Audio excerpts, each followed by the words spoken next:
आज बनाएंगे मज़ेदार से चटपटे स्पाइसी और एकदम कम मसालों में सिंपल से बनने वाले बीफ का दम पोख। तो इतनी ज़्यादा ये शानदार बनकर तैयार हुई थी ना कि बस इसको खाते ही आपका हाथ नहीं रुकेगा। और इतने कम मसालों में इतनी ज़्यादा स्वादिष्ट रेसिपी कि एक बार आप इसको बनाएंगे एकदम दिल को छू लेगी ये रेसिपी। और गोश्त इतने ज़्यादा सॉफ्ट बने थे ना कि बस हाथ लगाते ही ये गोश्त जो है अपने आप ही टूट जा रहे थे। तो चलिए इसे बनाना स्टार्ट कर देते हैं।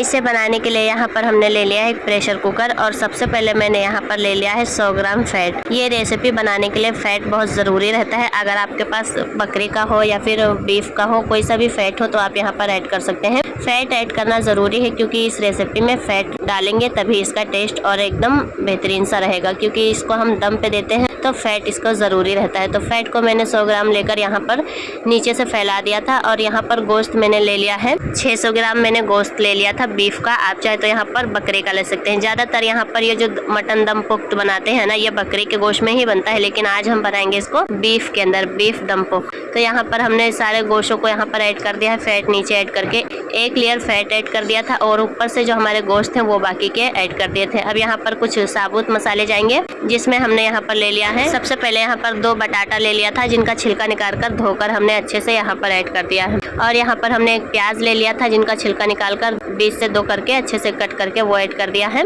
3 लहसुन के क्लोव्स हमने ले लिए थे साबुत वाले, अच्छे से धोकर इनको और पीछे का हिस्सा निकाल कर ये ऐड कर दिया है साबुत लहसुन। और हमने 7 से 8 हरी मिर्ची ऐड कर दिया है। मोटी वाली हरी मिर्ची ऐड किए हैं। आपको तेज पसंद है तो यहाँ पर तेज वाली ले लीजिएगा। 1 चम्मच हमने साबुत धनिया ले लिया है, इससे फ्लेवर बहुत ही बढ़िया आ जाता है। उसी के साथ में यहाँ पर हमने 1 इंच अदरक का टुकड़ा ले लिया था, जिनको स्लाइसेस में कट कर लिया था, यहाँ पर ये ऐड कर दिए हैं। 1 चम्मच यहाँ पर हमने कुटी हुई काली मिर्च ऐड कर दिया है। आधा चम्मच हमने यहाँ पर नमक ऐड कर देना है। अपने टेस्ट के अकॉर्डिंग नमक को ऐड कर दीजिएगा।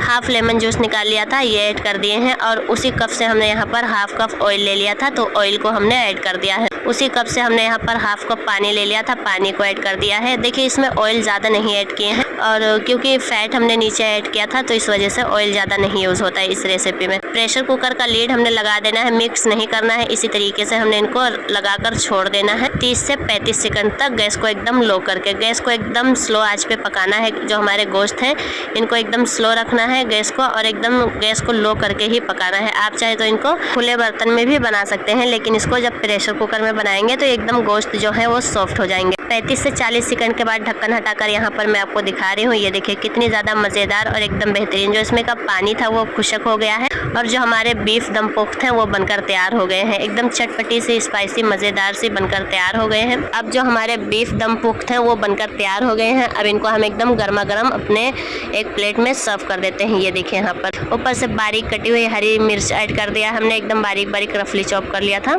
और हमने यहाँ पर हरी धनिया ऐड करके थोड़ा सा chaat masala, black pepper powder और थोड़ा सा चिली फ्लेक्स एक ही में मिक्स करके अच्छे से यहाँ पर ऐड कर दिया है। इससे स्वाद और भी ज़्यादा बढ़ जाता है। मज़ेदार सी बेहतरीन सी चटपटी स्पाइसी बीफ दम पोख बनकर तैयार है। आप इसको ऐसे खाना पसंद करते हैं या फिर रोटी या फिर चपाती या फिर तंदूरी रोटी के साथ, मुझे ज़रूर से कमेंट करके बताइएगा। और रेसिपी कैसी लगी मुझे एक बार ज़रूर से बताइएगा। और मैं अब यहाँ पर गोश्त भी तोड़कर दिखा देती हूँ। ये देखिए कितनी ज़्यादा सॉफ्ट और कितनी ज़्यादा बेहतरीन बनी है ना। तो रेसिपी को ट्राई ज़रूर से करिएगा। मिलते हैं नेक्स्ट वीडियो में, तब तक के लिए अपना ख्याल रखिएगा। अल्लाह हाफिज़।